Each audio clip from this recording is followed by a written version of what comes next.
From the great halls of their house, there are assembled three who hope to one day be the world's greatest driving heroes. Created from the cosmic legends of the universe comes our team captain, the Vision, Bill Fisher. Their soon-to-be Wonder Woman, Vicki Fisher. Our Captain Marvel and head flight trainee, Jennifer Skripchuk. And our Batman, the master of tools, gadgets, and all things mechanical, our mild-mannered soon-to-be billionaire, Alan Danvers. Their mission, to fight injustice, share what is right and wrong, to get you out of your house and come out racing with them, and serve all mankind. They are the Garage Heroes in Training Team.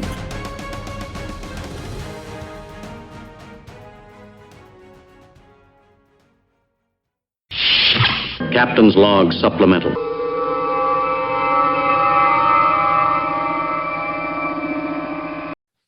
So, Miss Vicki. Yes, sir. Do you remember when we were watching those WRL events and some of those Grid Life events where you used to see the in-car video and it had like the cameras seeing front and back, but it also could see all the telemetry and everything that was going on? Mm-hmm.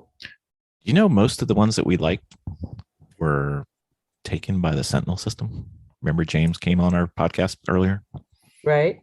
You know, we have no excuse since he lent us one for trial and demonstration purposes. We should actually probably put that in one of our cars. Maybe two. I really think we should. I think we should.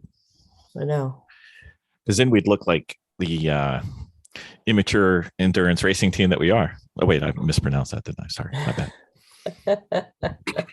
We could So what does the have, Sentinel system do? we could have 3 cameras with picture-in-picture. We could have, if we ever get the AIM system to work, open invitation to anybody from AIM to come on and give us a little bit of love. We need some help. And then we could have all our telemetry on there. And then we can have it streamed live into the paddock or around the world to our millions of fans. We're apparently very popular in Kenya right now. Don't know why, but that's fine. And it can integrate all the available race statistics from like Race Hero and everything. So we could actually see how we're doing on video. We wouldn't even have to carry around our phone anymore. Live. I love it. Dominating with Dawson. Ben Dawson. Yes. I know I'm going to make you happy. Okay. You know what topic we're talking about? Passing. Oh, here we go. See? Wow, It's like Christmas every time I say that word, Jim.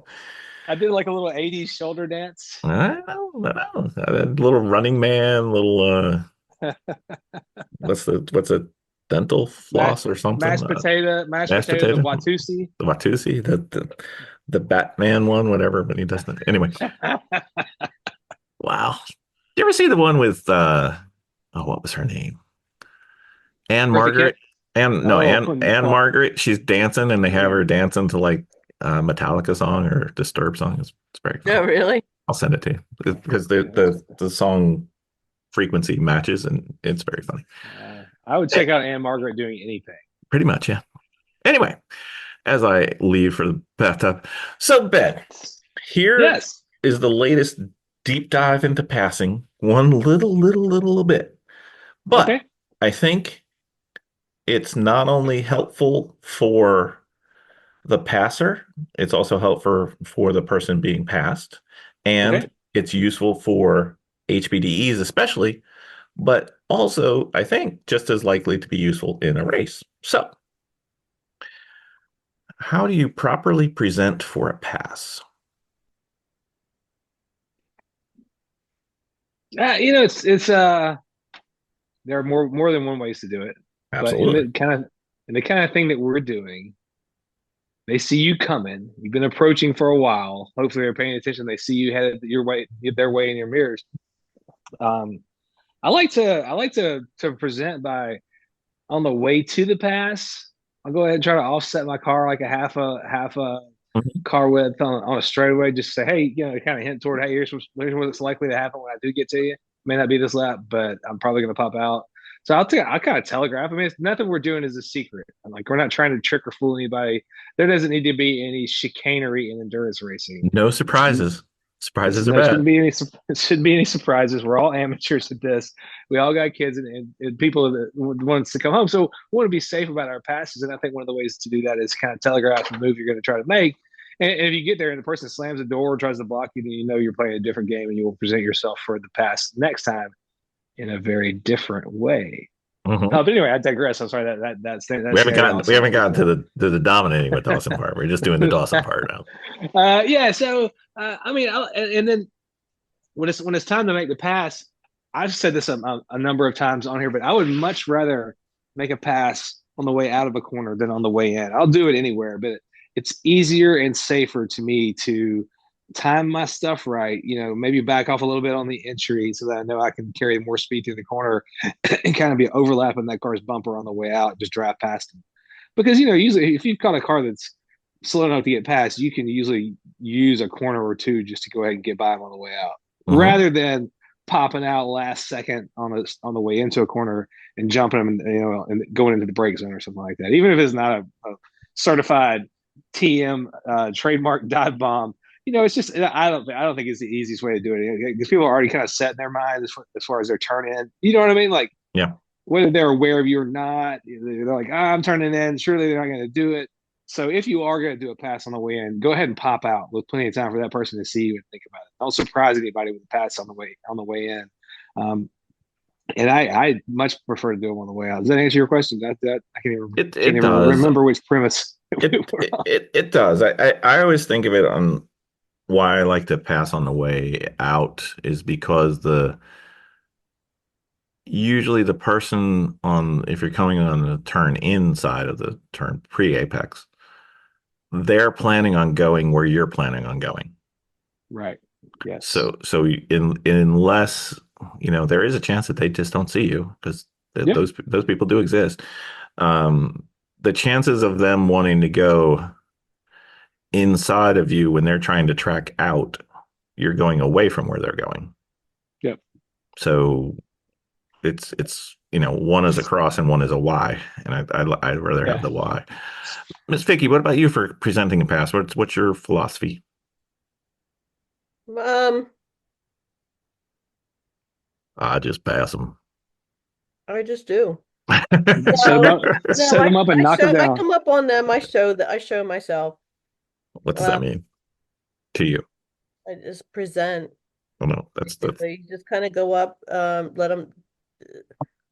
They know you're coming. You kind of hover behind the car for a little bit, and then you go ahead and you make the pass. Okay.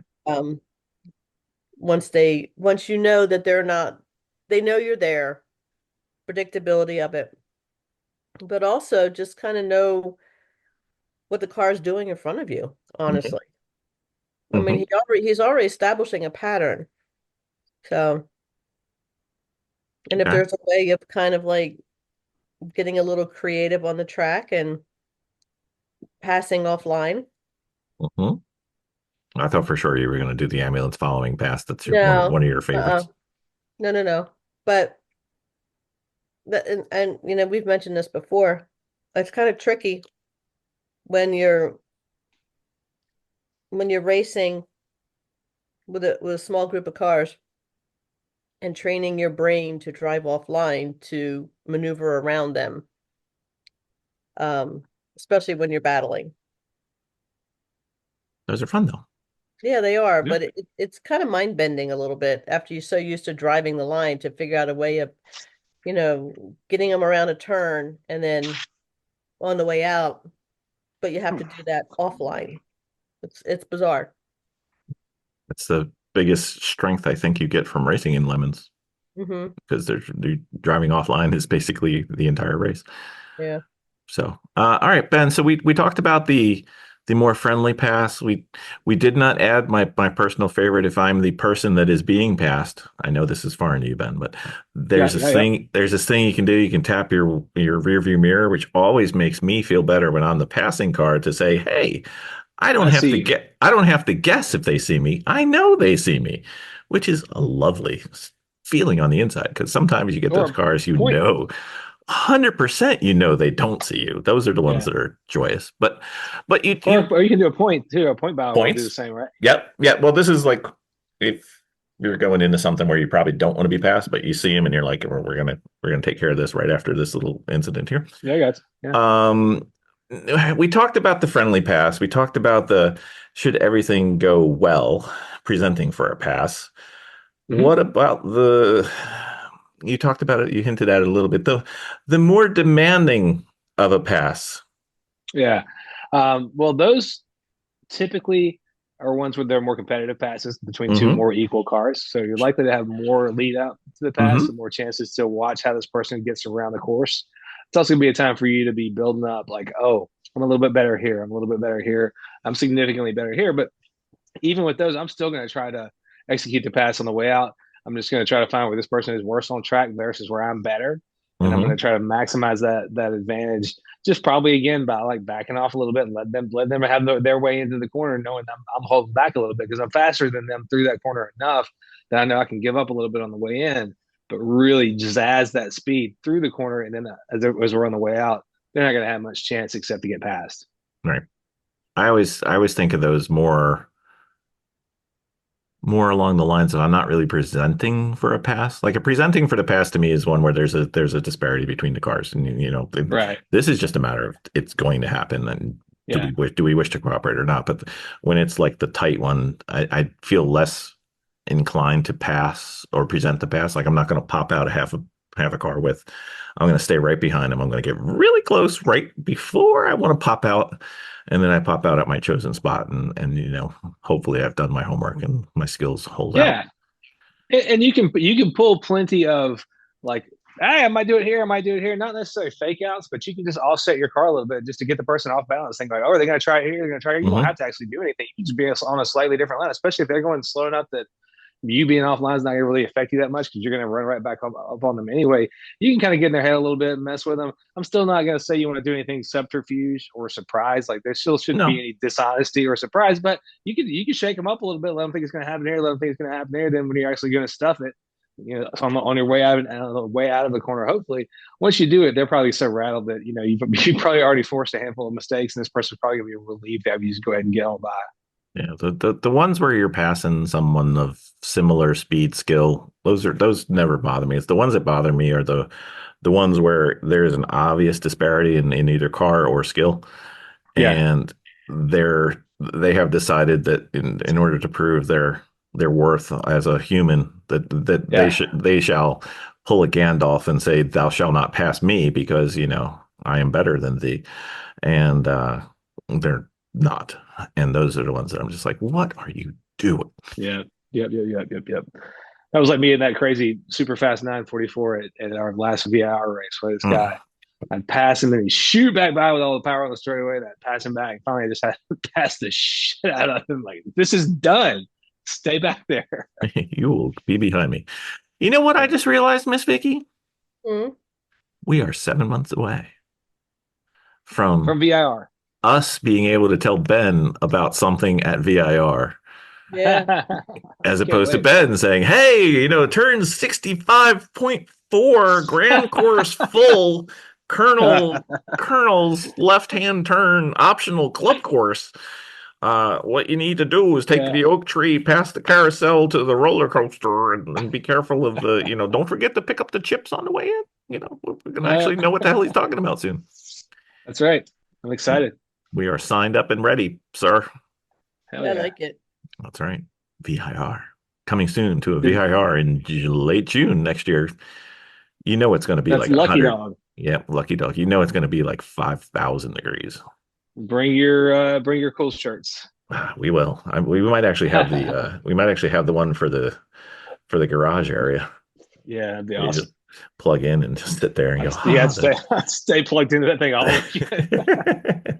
It'll have Well, like 3 or check 4 this out. hoses. It'll be fine. My iPad's about to die, so we should tell you anything else we want to say about passing. Let's get it in there. Don't get angry. Don't be angry. That's right. Don't let the anger drive your car. You can mess something up or mess somebody else up. Mm-hmm. It's not worth it in the end. It's okay. It's okay to be aggressive. It is. It's okay to show yourself. It's okay to a be point. passionate. Yeah, to be passionate and enthusiastic about what you're doing, but don't let the anger get you. No. You are in control of your car. Stay that way. That's a great words of wisdom. Damn. Hey, who knew? We finally did it. How many Dominic Dawsons did we have to get to wisdom? You guys have been great. I'm out of here. Thank you, Ben. All right. Thank you. Good night. All right, thanks. Bye. Right.